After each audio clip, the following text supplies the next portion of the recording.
Spécial Inter.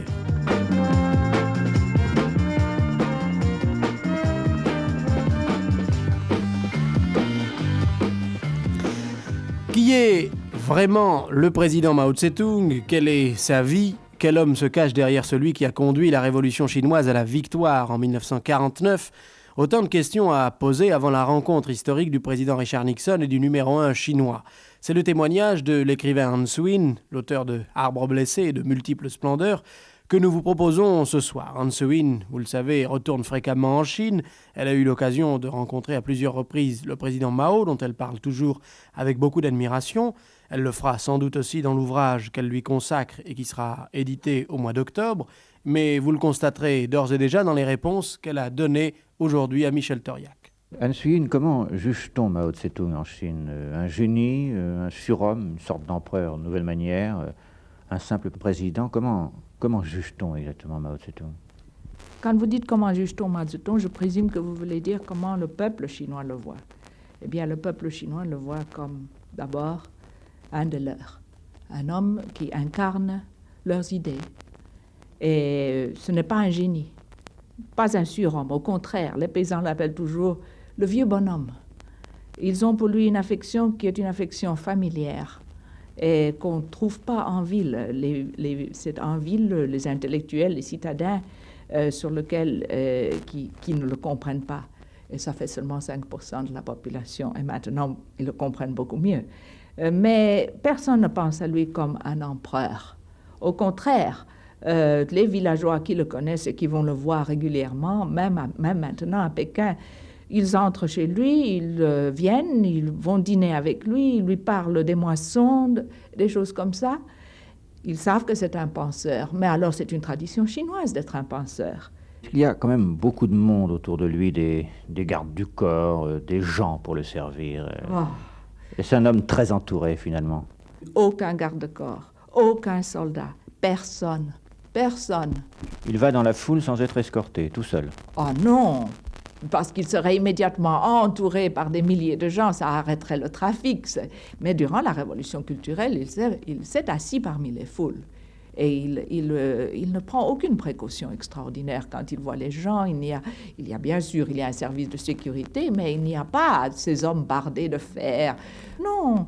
Il vit d'ailleurs très simplement. Il vit un peu partout. Où vit-il exactement? Eh bien, à Pékin, il vit où les autres vivent, c'est-à-dire que comme les autres, il a une petite bibliothèque, une petite chambre à coucher et un living room, c'est tout. D'ailleurs, son salaire n'est pas très élevé, vous savez. Pendant très longtemps, le président Mao a reçu 5 $ américains par mois. C'était son salaire jusqu'en 1949 comme président. Et alors après ça, je suppose qu'il a un petit salaire comme le premier Zhou Enlai, le premier ministre, quelque chose comme 50 $ par mois. Pas plus. Pas plus, non. Ce n'est pas nécessaire, c'est pour ça. D'ailleurs, il est très simple. Mais ces choses-là, vous savez, il n'a même pas d'anniversaire. Personne ne célèbre son anniversaire. Il n'y a pas une rue, dans toute la Chine, il n'y a pas une rue Mao Zedong. Oui, mais enfin, quand même, il y a tout un culte autour de lui. Il y a une espèce d'adoration un peu excessive pour nous en tant qu'occidentaux. D'abord, ce culte a été érigé durant la révolution culturelle, pas par Mao lui-même. Ça a été érigé par ses ennemis. Parce que la meilleure façon de saboter quelqu'un, c'est d'en faire un dieu. Mao lui-même s'en est plaint. Il a dit « On veut faire de moi un Bouddha doré ». Et c'est lui le premier qui est en train de mettre toutes ces statues par terre et tout ce culte de personnalité par terre. Le culte de personnalité ne vient pas de Mao. Il est venu de la bureaucratie et c'est pour ça que Mao a fait la révolution culturelle, c'était pour mettre fin à la bureaucratie. Mais je suppose qu'il y a quand même un protocole. Est-il sévère ou bon enfant? C'est une simplicité totale. J'ai par exemple un ami grec, un révolutionnaire qu'il a vu, et cet ami grec a 26 ans. Et il a dit, je n'ai jamais vu quelqu'un d'aussi humble et gentil que le président Mao. Il a ouvert la porte du taxi pour moi. Voilà. Comment C'est ça, s'adresse-t-on le à lui? président. Comment l'appelle-t-on? On l'appelle président Mao. Vous savez, vous me demandez des questions auxquelles aucun Chinois n'a vraiment jamais réfléchi, parce que pour eux, c'est tellement simple. Alors, quand il le reçoit officiellement, comment ça se passe exactement? Peut-on imaginer le genre de réception qu'il réserve au président Nixon? C'est probablement protocolaire, oui, un dîner, vous savez, longue table, etc., comme un peu partout, avec... il y a beaucoup de ces dîners-là aussi. Ordinairement, des dîners comme cela, il y a ce que j'appellerais tout le gouvernement est là, n'est-ce pas? Alors chacun a sa place officielle, etc., etc. Je suppose que ce sera comme ça et qu'il y a des discours. Je suppose que c'est le Premier ministre, M. Zhou Enlai, qui va faire un discours, ou peut-être qu'il n'y aura pas de discours du tout. Ça, je n'en sais rien du tout. Mais on commence à une certaine heure, on finit à une certaine heure, c'est fini. En général, on va assez vite. Oh oui, assez vite, prendre 2 heures au plus. On ne s'attarde jamais à table. La table, on commence vers 7 heures, je suppose, ça finit vers 9h30, oui. Et on se couche assez tôt. Oh oui, les Chinois se couchent tôt parce qu'ils se lèvent tôt. C'est-à-dire les Chinois de maintenant, parce que les Chinois d'avant se couchaient très très tard. Ils vivaient la nuit même, je crois. De qui parlez-vous, monsieur? Vous parlez des Chinois d'élite, encore une fois. Moi, je vous parle des Chinois de tous les jours. La campagne chinoise s'est toujours levée avant l'aube, et c'est de ceux-là que je parle, des 95%, pas des 1% dans les villes. Nous devons quand même nous entendre sur le mot « les Chinois ». Et c'est cela que je parle, c'est-à-dire l'attitude de classe. Quand on parle seulement d'une petite minorité qui pouvait rester au lit, c'est tout à fait différent. Alors, mettons-nous à la place de Richard Nixon, si vous voulez bien, et nous sommes arrivés à Pékin, nous venons d'arriver à Pékin. Alors, qu'est-ce qui se passe? Quel est l'accueil de Mao? Moi, je ne peux pas, je peux seulement vous donner mon idée personnelle. C'est-à-dire que, puisque c'est le président de la République des États-Unis, qui donc représente le gouvernement des États-Unis, il sera reçu comme un chef d'État. Or, la réception pour un chef d'État protocolaire, elle est complètement fixée en Chine, parce que à peu près chaque année, ils reçoivent au moins 20 à 25 chefs d'État, au moins. Donc, c'est fixé, c'est-à-dire la réception à l'aéroport, sur le parcours, l'accueil du peuple, parce que c'est après tout le peuple chinois qui aussi reçoit le président Nixon. Le reçoit parce qu'il faut lui parler. Est-ce qu'il n'y aura pas un accueil particulier? Je ne pense pas. En ce qui concerne le peuple notamment, est-ce que vous pensez que le peuple sera aussi chaleureux avec Nixon qu'il l'est avec un président communiste? Définitivement non. C'est là justement qu'on verra le partage des choses, c'est-à-dire que tout sera infiniment correct, infiniment de courtoisie. Mais un peu froid. De politesse. Mais écoutez, il est certain que les Américains le trouveront très chaleureux comparé à l'accueil qui est réservé à M. Nixon et aux Américains autre part. Parce que, vous savez, être américain ces jours-ci, c'est pas très amusant. Et ils sont tellement, tellement habitués à être reçus avec des pancartes disant « Ah bah Nixon, assassin », qu'ils seront chaleureusement surpris de ne pas avoir ces pancartes à Pékin. C'est-à-dire, nous n'insultons pas. Les invités, les gens qu'on reçoit ne seront pas insultés. Mais c'est absolument certain qu'il n'y aura pas de la part du peuple l'accueil enthousiaste. On se rappellera qu'après tout, Nixon représente aussi l'impérialisme américain, en même temps qu'il est l'élu du peuple américain. Donc l'accueil du protocole sera complètement protocolaire, mais il n'y aura pas de manifestation spontanée, chaleureuse du peuple. Il peut y avoir des danses et de la musique parce que c'est dans le protocole. Mais il y a évidemment une différence entre... Mais ça ne viendra pas du peuple lui-même, ça sera une chose arrangée, si on peut dire. Ce sera arrangé par les corps officiels. Il se pourrait qu'il y en ait. Il y a une gradation très exacte et que l'on voit et qui est très exacte dans tout cela. Mais on ne peut pas imaginer qu'il y ait quelque chose de spontané. On s'imagine toujours en Occident que tout est arrangé officiellement, que l'État, si vous voulez, tire les ficelles. Est-ce qu'on peut imaginer que l'accueil que le peuple chinois réservera à Nixon sera un accueil naturel? Il sera certainement naturel et même restreint parce que M. Nixon n'est vraiment pas populaire avec le peuple chinois. Si vous voulez dire qu'on va voir ce qu'on a vu dans des pays, par exemple, de l'Europe de l'Est, où le peuple était très chaleureux pour les Américains et le gouvernement froid, non, ce sera peut-être probablement bien au contraire. Le peuple, on lui a recommandé Je suppose qu'après tout, c'est un invité, mais vous n'aurez pas de débordement d'enthousiasme du peuple chinois. Il ne se sent pas enthousiaste pour M. Nixon. Quand Mao vous reçoit à sa table, dans sa résidence, est-ce frugal ou au contraire somptueux? Quel est le menu qu'il réserve à ses hôtes de marque en général? D'abord, il s'enquiert toujours évidemment du goût des invités. Et c'est ordinairement ce que les invités préfèrent qu'on sert. Le président lui-même, quand j'ai été à Shaoshan, où il est né, j'ai mangé des plats et on m'a dit, voilà, ce sont ici des plats favoris du président Mao. Et c'était des légumes très simples. Et alors, une espèce de fromage fait avec des légumes de soja, qui est très, très... C'est un petit fromage, comme un petit fromage de chèvre, mais c'est de soja, qui est très bon. Vous savez, Quel est son plat favori? C'est des légumes. Quel genre de légumes? Des légumes un peu comme des épinards. Des épinards, Une nourriture de paysans. De paysans, oui. Alors du piment, il aime le piment parce que tout le monde au Hunan mange du piment, ça tout le monde le sait. Dans ma province aussi, nous mangeons beaucoup de piment.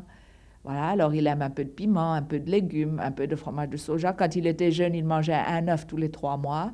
Il mangeait de la viande 3 fois par an, c'est tout. Et il a gardé ses habitudes, il ne mange pas beaucoup de viande, il boit très peu, voilà. Et je suppose qu'il va vouloir faire goûter au président Nixon ce qu'il y a de mieux dans la cuisine chinoise. Pourquoi?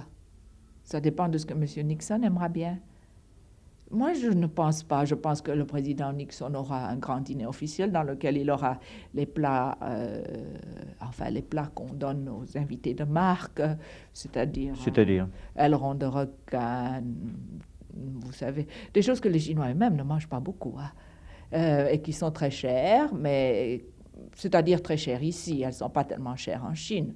Des choses comme cela, et bien sûr, il aura cela. Mais moi, je ne vois pas le président Mao vraiment disant « il faut tout faire pour M. Nixon ». Vous savez, je crois qu'il sera reçu très, très correctement, très courtoisement, qu'on l'écoutera avec beaucoup de courtoisie et d'attention. Après tout, c'est M. Nixon qui va en Chine, il a quelque chose donc à dire. Vous ne pensez pas que Mao a des choses importantes à dire aussi à M. Nixon? Je suis sûr que le président Mao a des choses très importantes à dire. Mais s'il y a une chose que le président Mao fera, c'est d'abord écouter attentivement pour voir un peu ce que vraiment M. Nixon veut dire. Parce que vous savez, la politique américaine, elle déroute beaucoup de monde. Est-ce que le président Mao peut avoir une vie personnelle malgré ses obligations officielles? Comment partage-t-il son temps? Il lit beaucoup. Il lit au moins un livre par jour. Qu'est-ce qu'il lit en général? Oh, tout de la politique. Quand il a des Américains, il leur parle des livres américains qui sortent. Quand il a vu des Français, il leur parlait de livres français. Il est très, très... Il sait toujours ce qui se passe. Il n'est pas du tout isolé ni coupé des choses. Et alors il marque, il annote ses livres, n'est-ce pas, sur les choses qu'il a lues. Et alors après cela, mais oui qu'il a une vie personnelle. Je suis sûre qu'il a une vie personnelle. C'est pas un problème d'avoir une vie personnelle du tout. Il a une femme, il a des enfants, il les voit, c'est certain. Mais nous ne demandons pas ces questions-là parce que nous pensons qu'après tout, c'est sa vie à lui. Mais il est certain qu'il n'y a ni problème ni mystère dans sa vie. Sa femme, Madame Tianqing, est aussi très occupée. Et je suppose qu'à part être occupés, ils lisent des livres ensemble et ils discutent beaucoup de choses ensemble. Ça, les gens le savent, oui. Quel est le rôle que joue sa femme dans sa vie? Est-ce qu'elle a un rôle très effacé comme certaines femmes asiatiques?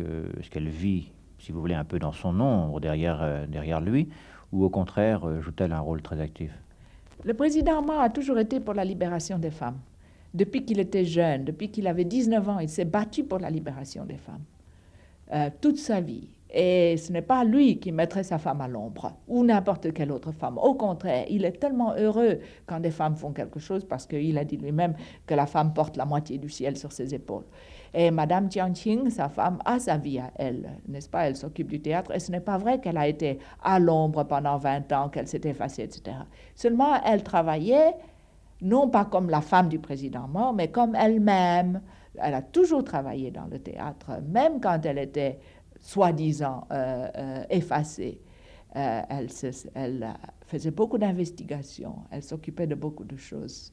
Ce qui est arrivé, c'est que la bureaucratie qui était plutôt, disons, hostile à Mao, n'est-ce pas, ne mettait pas en vedette le travail qu'elle avait fait. Et que même être la femme du président dans la démocratie chinoise, ça n'était pas une garantie qu'elle allait immédiatement devenir enfin une vedette.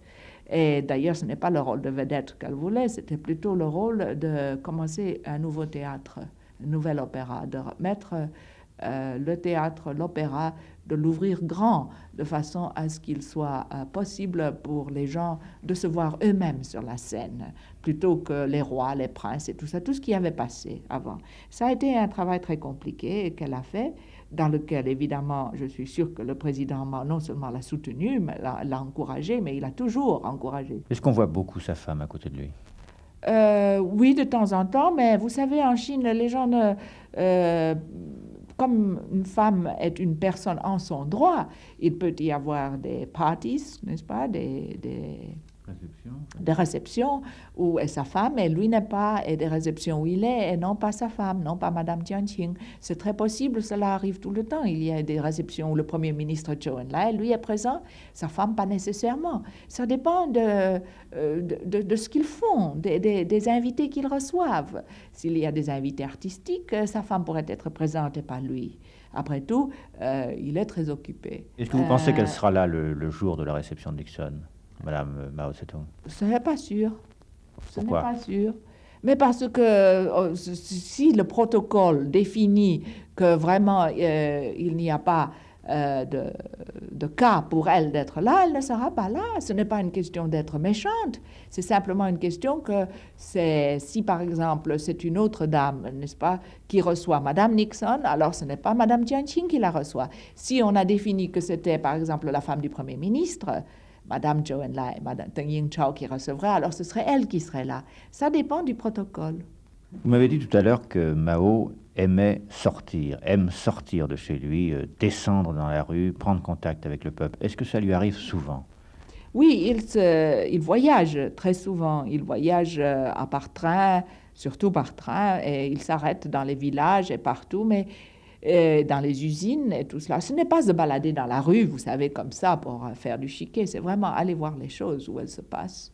Et c'est ainsi qu'il se rend compte sur place de ce qui arrive. Il fait ça à peu près plusieurs mois de l'année. Même durant la Révolution culturelle, il s'est promené pendant l'année 68, je crois, il s'est promené pendant 5 mois.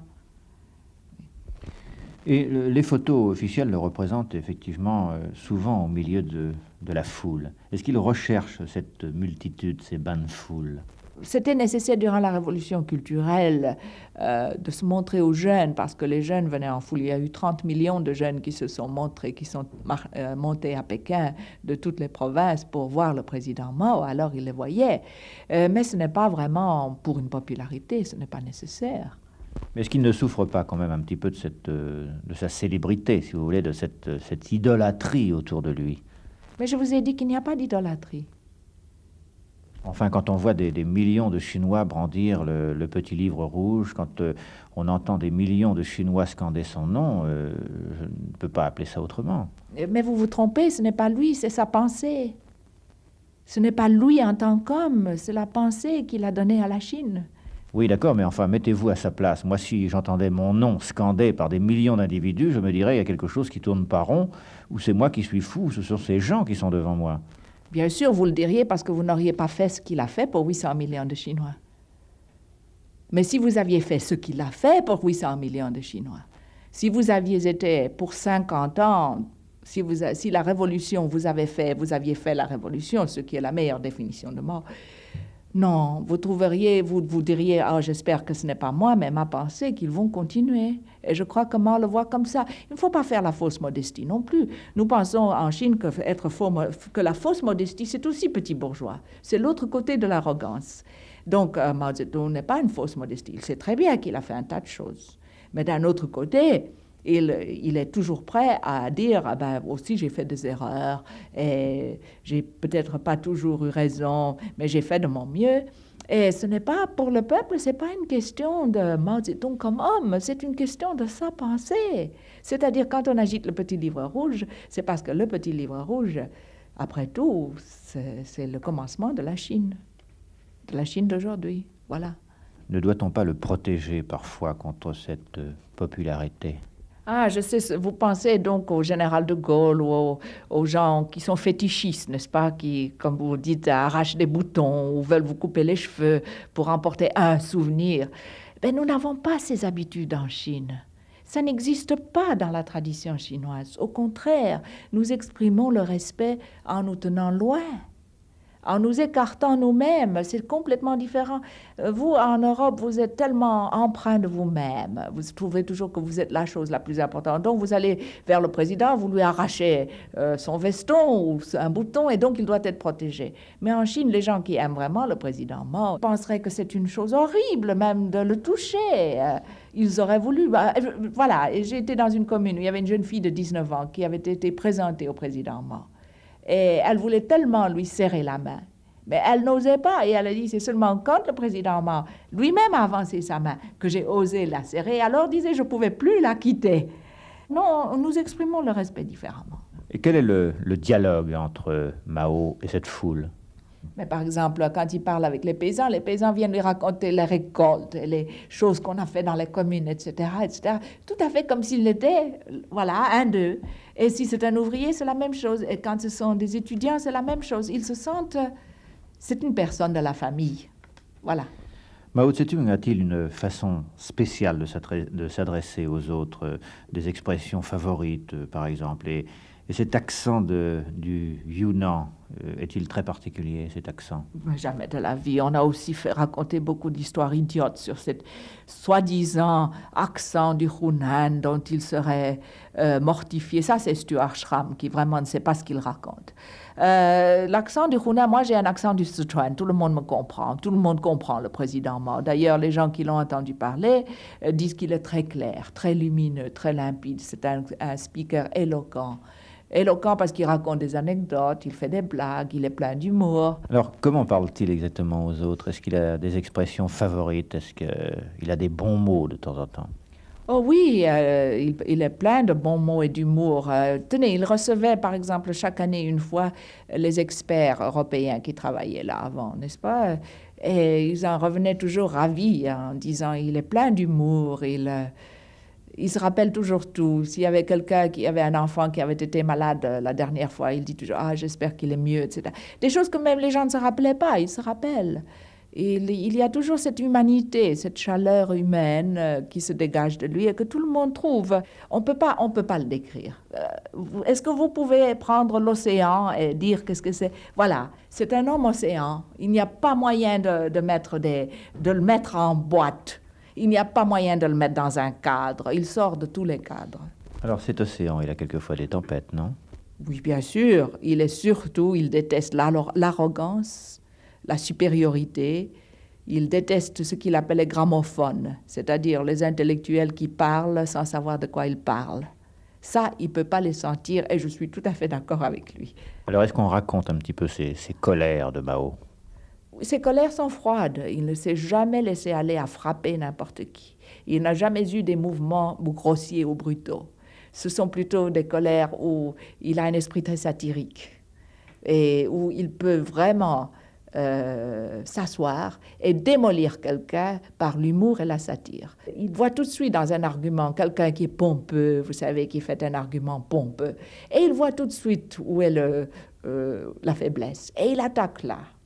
Et alors, c'est pas possible, n'est-ce pas, si on n'est pas logique, si on n'est pas vraiment logique et humble, d'essayer de faire du chiquet avec lui. Voilà. Mais il est aussi bon. C'est-à-dire qu'il n'a jamais, il n'a détruit un ennemi physiquement. Il préfère montrer, si cet ennemi est un imbécile, et très souvent, parce que les seuls ennemis qu'il a, moi je viens d'écrire un livre là-dessus, les seuls ennemis qu'il ait jamais eus, ce sont les ennemis de ce qu'il considère être les bonnes choses pour le peuple chinois, n'est-ce pas, les aspirations du peuple. Et donc, quand il détruit verbalement, il montre combien le raisonnement est faux ou que les choses ne tiennent pas debout. Et puis il laisse tomber, c'est fini. Une fois qu'il a montré ça, il n'a pas de vindicte. Il ne veut pas se venger. Par exemple, son plus grand ennemi, Wang Ming, qu'il avait opposé pendant 4-5 ans et tout cela, c'est encore lui qui lui a donné une place. Je suppose qu'il doit aborder souvent son passé, la longue marche notamment. Non, ce n'est pas un homme qui regarde en arrière, il regarde toujours en avant. Et d'ailleurs, très souvent, il dit, quand beaucoup de gens lui ont demandé, il a dit, ben, je n'ai pas le temps de parler du passé, il y a tellement à faire devant soi. Et que pensent Mao et les Chinois des Américains et de leur président? Je crois que les Chinois en général, et le président Mao aussi, ont dit d'ailleurs que le peuple américain était un grand peuple. Je crois que le président Mao comprend très bien la lutte du peuple américain, son indépendance farouche, son individualisme. Il l'a d'ailleurs exprimé. Il a dit il y a beaucoup de choses qui sont semblables parmi le peuple américain et le peuple chinois. L'un d'eux, c'est la démocratie, l'amour de l'indépendance. Et il a toujours fait la différence entre la politique impérialiste du gouvernement et le peuple américain. Et je crois que le peuple américain comprend cela très bien. Je viens de revenir des États-Unis et je dois dire que l'amour, l'affection pour la Chine aux États-Unis, c'est quelque chose de formidable. Comment Mao est-il jugé par ses propres collaborateurs, ses collaborateurs les plus intimes? Est-ce que c'est un homme sévère ou au contraire indulgent? Oh, on m'a dit une chose, c'est que le président Mao est si grand qu'on peut mettre un avion dans son corps. Ce qui veut dire qu'il est tellement large d'esprit, tellement vraiment gentil. Une de ses paroles favorites, c'est « on doit guérir la maladie, mais ne pas tuer le malade ». Il parle politique. Et il veut dire que si les gens font des erreurs politiques, il ne faut pas les tuer. C'est tellement contraire à toute l'idée russe, à toute l'idée de Staline, que c'est seulement maintenant que les gens se rendent compte combien la révolution chinoise a été différente et humaine et non sanglante. Bien sûr qu'il y a eu des batailles, il y a eu du sang, mais comparé à la révolution russe, à cause de Mao Zedong, elle a été bénévole. Et c'est comme ça tout le monde qui l'approche. Peut-on contredire Mao? Ose-t-on le contredire? Bien sûr, mais d'ailleurs vous le lirez dans mon livre. Mais il n'y a rien qu'il adore comme un bon débat. D'ailleurs, ils sont tous comme ça. Le Premier ministre Zhou Enlai aussi. Si on lui dit « je ne suis pas d'accord avec vous », mais il est ravi. Ils sont tous ravis. Vous ne connaissez pas les Chinois. Ils adorent une discussion intelligente. Mais ce qu'ils n'aiment pas, c'est la petitesse, la mesquinerie et la bêtise. C'est-à-dire qu'ils seront très patients et très courtois, mais enfin, ça ne les amuse pas. Mais président Mao, si vous lui dites quelque chose, ou il apprend quelque chose, et que c'est pas ce qu'il pensait, mais il vous remercierait. Il dirait, mais j'ai appris quelque chose, mais c'est fantastique, mais c'est très bien. Ah non, c'est tout à fait différent de ça. Au contraire, il n'y a pas, vous savez, ce qu'il a, lui, compris dans sa vie, c'est que le statisme, toujours rester, toujours être certain que ses idées à soi sont les meilleures, c'est la plus mauvaise des choses. Et d'ailleurs, il a écrit, il a dit, il ne faut pas toujours croire que vous avez raison. Et ça a été un des slogans de sa vie, n'est-ce pas? C'est de toujours apprendre d'autres choses. Tenez par exemple, à tout le monde qui arrive en Chine, on dit que la contraception, vous savez, que ça marche très bien. C'est vrai que ça marche très bien en ville. Mais dans les villages, il y a encore des gens qui, à 30 ans, ont 7-8 enfants. Et c'est Mao qui l'a dit. Il a dit, mais vous croyez que ça marche dans les villages? Mais les gens veulent beaucoup d'enfants dans les villages encore. Il s'est rendu sur place et lui, il n'a pas cru à tout ce blablabla des gens qui racontent seulement ce qui arrive dans les villes. Non. La première chose, c'est la vérité. Et c'est ce qu'il dit partout, c'est « shi shi qiu shi », c'est-à-dire toujours et dans toutes circonstances chercher la vérité. L'écrivain maintenant, comment Mao travaille-t-il? Est-ce qu'il écrit beaucoup d'abord? Oh oui, il écrivait beaucoup, énormément. Il y a beaucoup qui n'a pas été publié.